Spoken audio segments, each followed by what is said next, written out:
Office Revenge Hub welcomes you. Enjoy today's story. They excluded me from every important meeting for months, and when everything started falling apart, they came crawling back, begging for help. My name is Rachel, and I was a senior data analyst at a fintech startup called Velocity Financial.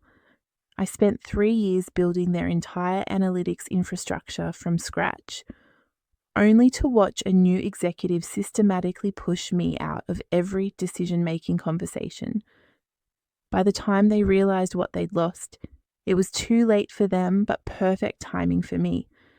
Velocity Financial was a fast-growing startup in Austin, providing cash flow management software for small businesses. When I joined, they had 20 employees and big ambitions. I was employee number 12, brought in to build their data analytics capabilities from the ground up. My role was everything related to data. I built their tracking systems, designed their dashboards, analyzed user behavior, identified growth opportunities, and provided insights that drove product decisions. I worked directly with the founders, sitting in on strategy meetings, contributing to roadmap planning, and helping translate business questions into data-driven answers. I loved the work. It was challenging and meaningful. I was building something real, creating systems that would scale with the company, solving problems that directly impacted our success. The founders, Michael and Lisa, valued my contributions. They'd regularly credit my insights in investor presentations and team meetings. I worked insane hours those first 2 years. Nights and weekends were normal. I'd be on Slack at midnight, troubleshooting data pipelines or refining models. When we hit critical milestones, when we landed major clients, when we closed funding rounds, I felt genuine pride because I knew my work had contributed to those wins. The company grew rapidly. By my 3rd year, we were at 80 employees and raising a Series B. With that growth came pressure to professionalize, to bring in experienced executives who could scale operations beyond startup chaos. That's when they hired Derek Mitchell as VP of Product.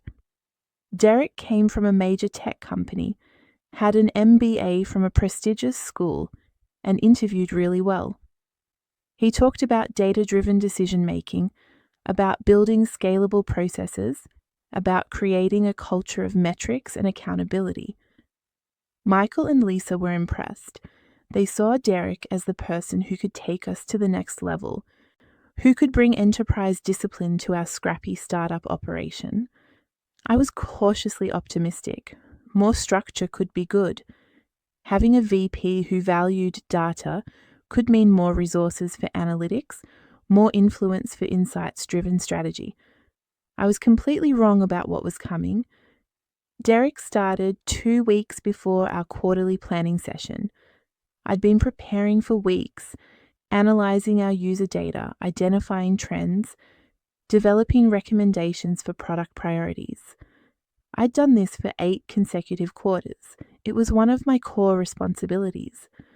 The day before the planning session, Derek scheduled a one-on-one with me. We met in a conference room and he spent the first 10 minutes asking surface-level questions about our analytics tools and processes. Then he got to the point. Rachel, I want to talk about the planning session tomorrow. I'm going to be presenting the data analysis and recommendations. I blinked, confused. I've already prepared the analysis. I can send you the deck if you want to review it beforehand. I've seen your work. It's good foundational stuff. But I want to bring a more strategic lens to how we present data to the executive team. I've been doing this analysis myself, based on what you've built. You've been here 2 weeks. You don't know our product deeply yet or understand the historical context of the data. Derek smiled in a way that didn't reach his eyes. That's exactly why fresh eyes are valuable. You're too close to it. I can see patterns you might miss because you're embedded in the details. The details are important. They inform the strategic recommendations. And I'll make sure to credit your foundational work, but going forward, I'll be owning the strategic data narrative. Your role will focus more on the technical execution, making sure our pipelines and dashboards are solid. I felt my stomach drop. He was taking my work and reframing it as his own, while pushing me down to purely technical tasks. That's not what I was hired to do. I've been doing strategic analysis since I started here. The company's evolved, Rachel. We need different skill sets at different stages. Your technical skills are valuable, and that's where I need you focused. Have Michael and Lisa signed off on this change? This is a product organization decision. I have full authority over how the team operates. I wanted to argue, to push back harder, so to go directly to the founders, but something in Derek's confident demeanor told me he'd already laid the groundwork, already positioned this as the natural evolution of a maturing company. The next day, I sat in the quarterly planning session and watched Derek present my analysis as his own. He'd taken my slides, reworded some of the commentary, and delivered it with the polished confidence of someone who'd done this 1,000 times at his previous company. Michael and Lisa loved it. They praised Derek for diving in so quickly, for bringing sophisticated thinking to our data interpretation. My name wasn't mentioned once. After the meeting, I tried to catch Michael to discuss what had happened. He was rushing to another meeting, but paused briefly. Great session, right? Derek's really impressive. Michael, that was my analysis. No, I've been working on it for weeks. I know you contributed, Rachel. Derek mentioned you've built good foundational systems, but it's great to have someone with his strategic experience interpreting the data. He left before I could respond. I stood in the hallway, stunned, realizing that Derek had already rewritten the narrative about who did what. Over the next few weeks, the exclusion became systematic. Derek stopped inviting me to product strategy meetings. He'd have my team members send him raw data, then do his own analysis without my input. When I'd try to contribute in meetings, I still attended. He'd acknowledge my points briefly, then redirect the conversation. He created a new meeting called Product Leadership Sync that included all the product managers, the design lead, and the engineering director. I wasn't invited. When I asked about it, Derek said it was for people making product decisions, and my role was technical support rather than decision-making. I watched my influence evaporate. Decisions I would have been consulted on were made without me. Analysis I would have provided was done by Derek based on superficial data interpretation. The strategic voice I'd built over 3 years was silenced. My team noticed and was uncomfortable. They'd come to my desk apologizing about being asked to send data directly to Derek instead of working with me to interpret it first. They could see I was being sidelined but didn't know what to do about it. I tried escalating to Lisa, the co-founder who'd always been supportive. She listened sympathetically but ultimately backed Derek. Rachel, I understand this is an adjustment, but Derek has experience scaling product organizations that we frankly don't have. We need to trust his judgment on how to structure the team. He's making decisions without proper data analysis. He doesn't understand the nuances of our user behavior. That's why you're there to support him. Make sure he has the data he needs. I'm not being asked to support him. I'm being excluded. That's not how Derek describes it. He says you're resistant to his leadership and defensive about your territory. There it was. Derek had already poisoned the well, painted me as the problem, the person who couldn't adapt to professional management. I left that conversation feeling defeated. Derek had outmaneuvered me politically. He'd positioned himself as a sophisticated executive, bringing order to chaos. Tianned me as the scrappy startup employee who couldn't evolve. The exclusion continued for 3 months. I watched from the sidelines as Derek made product decisions based on flawed data interpretation. He'd look at surface metrics without understanding the underlying user behavior. He'd prioritize features that looked good in presentations but didn't address actual user needs. I tried raising concerns, but I no longer had access to the forums where decisions were made. My emails were ignored or dismissed with brief responses about Derek handling it. My role had been reduced to maintaining data pipelines and generating reports that Derek would use however he wanted. The strategic, creative, impactful work I'd been doing was gone. I started having severe anxiety. I'd wake up at 3 a.m. with my mind racing, feeling invisible and worthless. I'd built everything they were using, and now I was being treated like a junior employee whose only value was keeping the technical systems running. I gained weight from stress eating. I snapped at my boyfriend over small things. I stopped enjoying work I'd once loved. Every day felt like watching someone else drive a car I'd built. While I sat in the back seat, unable to speak, I thought about quitting constantly. But I had bills, student loans, responsibilities, and part of me couldn't accept walking away from something I'd built, letting Derek win completely. 4 months into Derek's tenure, things started going wrong, small things at first. A product feature launched based on Derek's analysis performed poorly. User engagement was half what he'd projected. He blamed it on execution, on engineering not building exactly to spec. Then a larger problem emerged.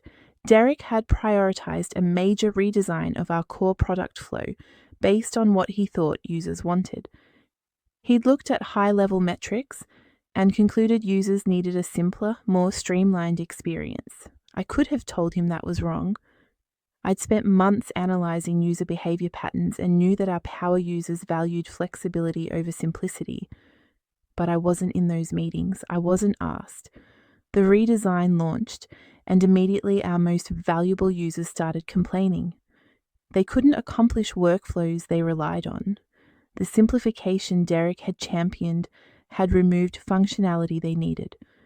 Churn started increasing. Customer support was overwhelmed with complaints. Our net promoter score dropped significantly, as Derek tried to spin it as temporary adjustment pain, but the data didn't support that narrative. I could see in my dashboards that users weren't adapting. They were leaving. Michael and Lisa started asking questions. They needed to understand what went wrong so they could fix it. They needed deep analysis of user behavior before and after the redesign.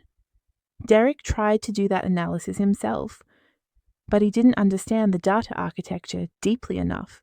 He didn't know which metrics mattered or how to properly segment users. His analysis was superficial and didn't answer the critical questions. A week into the crisis, I was sitting at my desk when Derek appeared. He looked stressed, exhausted. The confident swagger was gone. "Rachel, I need your help with something." I looked up, saying nothing. The user behavior analysis for the redesign fallout. I'm trying to understand exactly what happened, but I'm not getting clean answers from the data. Can you put together a comprehensive analysis? I'd been waiting for this moment for 4 months. The moment when they realized they actually needed me. I could have gloated, could have made him beg. Instead, I stayed calm. I'm pretty focused on maintaining the data pipelines right now. That's the technical work you said should be my priority. Derek's jaw tightened. This is important. Michael and Lisa are asking for detailed analysis by end of week. I'm sure you can handle it. You said you wanted to own the strategic data narrative. Rachel, I know things have been tense, but the company needs this analysis. Can we put aside the politics and just get it done? It's not politics, Derek. You systematically excluded me from every strategic conversation for 4 months. You told the founders I was too technical to contribute to product strategy. You took credit for my work and pushed me out of decisions I should have been part of. Now you want my help fixing a problem that probably could have been avoided if you'd listened to the data analysis you said wasn't sophisticated enough. He was quiet for a moment. Then, what do you want? I want to be in the meeting where you present findings to Michael and Lisa. I want to present my own analysis directly, not filtered through your interpretation, and I want to be included in the meetings where we decide how to fix this. I can't just give you back meeting access. How that's organizational structure. Then you can try to fix this yourself. Good luck. I went back to my work. Derek stood there for another moment, then walked away. 2 days later, Lisa called me directly. Rachel, Derek says you're refusing to help with the redesign analysis. That's not accurate. I offered to help under certain conditions. Which are? I want to present my analysis directly to you and Michael, not through Derek, and I want to be included in the strategic meetings where we decide how to fix this. Rachel, this isn't the time for ego or power plays. It's not ego, Lisa, it's competence. Derek doesn't understand our data deeply enough to answer the questions you need answered. I do. But I'm not going to do the work just so he can take credit again, while keeping me excluded from the decision-making. She was silent for a long moment. Fine, you'll present directly, but I need the analysis by Friday. You'll have it Thursday. I spent 3 days doing the most comprehensive analysis of my career. I went back 6 months before the redesign, tracking every user segment, every workflow pattern, every engagement metric. I showed exactly which users were churning and why. I showed which features they'd lost and how that correlated with their departure. I showed the revenue impact broken down by user segment. More importantly, I showed that the warning signs had been there all along in the data. The analysis I'd done before Derek arrived had already identified that our power users valued complexity and control. If anyone had bothered to ask me, I could have predicted this exact outcome. Thursday morning, I presented to Michael, Lisa, and the full executive team, Derek included. I walked them through the analysis methodically, showing not just what happened but why and what we needed to do to fix it. The room was silent when I finished, then Michael spoke. This is incredibly thorough. Derek, why wasn't this level of analysis done before we launched the redesign? Derek shifted uncomfortably. We did analysis. We looked at the metrics that suggested users wanted simplification. But did you look at user segments, at workflow patterns, at the data Rachel just showed us that indicated power users had different needs? I didn't have visibility into all of that granular detail.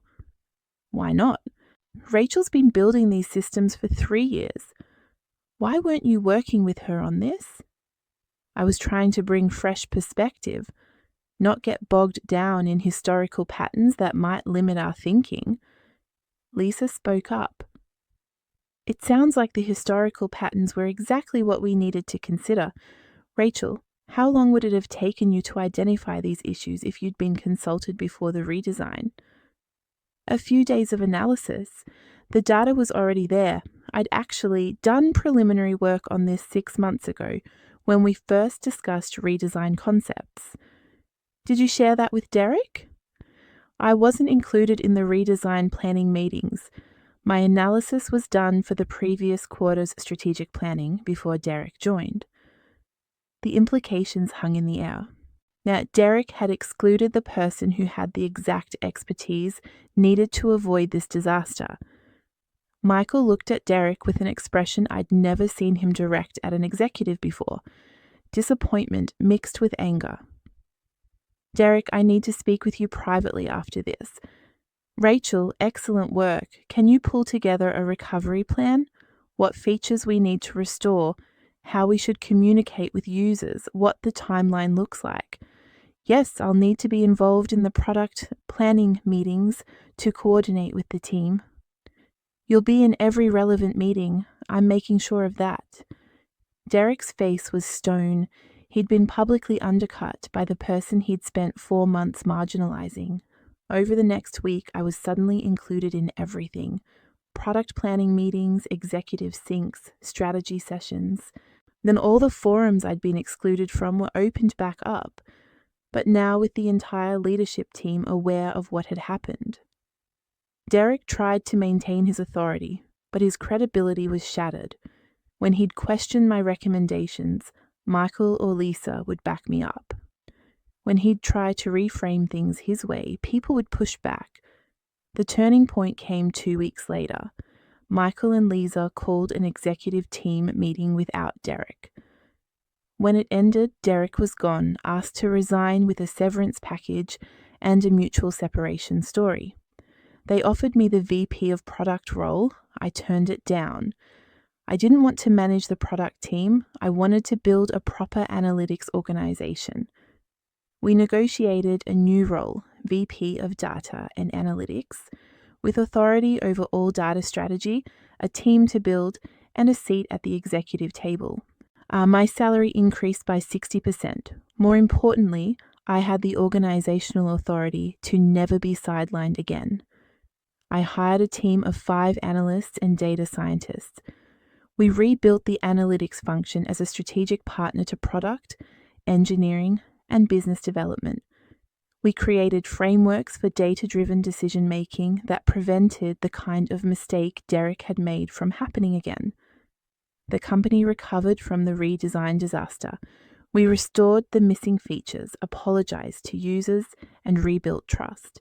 Churn stabilized and eventually improved beyond pre-redesign levels. 6 months after Derek left, we closed our Series B at a higher valuation than originally projected. The investors specifically cited our data-driven culture and strategic analytics capabilities as strengths. I thought about Derek occasionally, about how thoroughly he'd tried to erase my contributions and how spectacularly it had backfired. I heard through the network that he'd struggled to find another VP role. His tenure at Velocity had been too short, and the circumstances of his departure too awkward. But I didn't dwell on it. The revenge wasn't making Derek fail. The revenge was building something undeniable, creating value so clear that when it was gone, everyone noticed. Becoming irreplaceable, not through politics, but through competence. A year after Derek's departure, I was speaking at a data conference about building analytics organizations. Someone asked how I'd gained executive buy-in for analytics as a strategic function. I built systems that worked, I said. Then someone tried to run those systems without understanding them and everything broke. Now, when the company needed to fix it, they realized the person who built it was the person who could save it. That's not a strategy I'd recommend pursuing intentionally. But it taught me that the best way to prove your value is to build things that don't work without you. The audience laughed, but it was true. Derek had inadvertently done me a favor. By excluding me so thoroughly, he'd created conditions where my absence became catastrophically obvious. 2 years after the incident, Velocity Financial was acquired by a major payments company. My equity stake meant I walked away with enough money to pay off my student loans, buy a house, and have significant savings. The acquiring company offered me a director role in their analytics organization. I accepted, seeing it as the next challenge and the next opportunity to build something meaningful. Before I left Velocity, Michael pulled me aside for a final conversation. "Rachel, I owe you an apology. When Derek joined, I got caught up in his credentials and experience. I didn't trust your judgment enough when you raised concerns. You wanted to professionalize the company. That made sense. But I should have known that professionalization doesn't mean dismissing the people who built what we were trying to scale. Derek sold us on sophistication, but you were the one with actual substance. I appreciate you saying that." For what it's worth, the Derek situation taught me to pay more attention to how executives treat the people who've been here, to value institutional knowledge alongside outside experience. It's made me a better leader. We shook hands. And I walked out of Velocity Financial for the last time.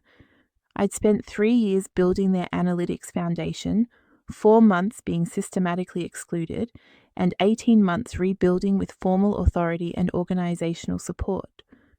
The lesson I carried forward wasn't about office politics or revenge. It was about building things that matter, about becoming genuinely valuable through competence rather than posturing, about creating work so good that your absence becomes immediately obvious. Derek had tried to take credit for what I built while pushing me into irrelevance, but you can't sustain credit for work you don't actually understand. Eventually, people need the real thing, and when they come looking, they either find you there or realize what they lost. I was lucky that they came looking while I was still there.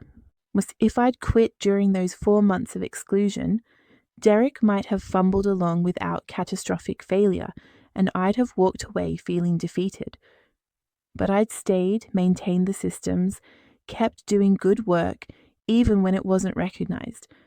And when everything fell apart, I was positioned to save it, to prove my value undeniably, to transform a situation where I'd been marginalized into one where I was irreplaceable. That's not a formula that works for everyone or every situation. Sometimes staying in a toxic environment just prolongs suffering. Sometimes the right move is to walk away immediately. But in my case, staying just long enough to let them realize what they'd lost created the conditions for not just recovery but transformation. I went from being a strong individual contributor to an executive with real authority and resources. They excluded me from meetings because they didn't value what I brought.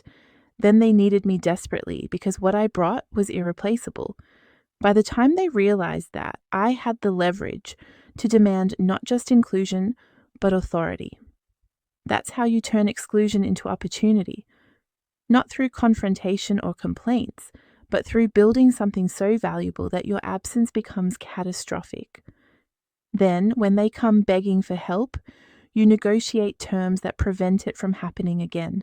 If you've ever been betrayed at work, you're not alone. Where are you watching from right now? Drop it in the comments. Subscribe to Office Revenge Hub for more powerful workplace revenge stories.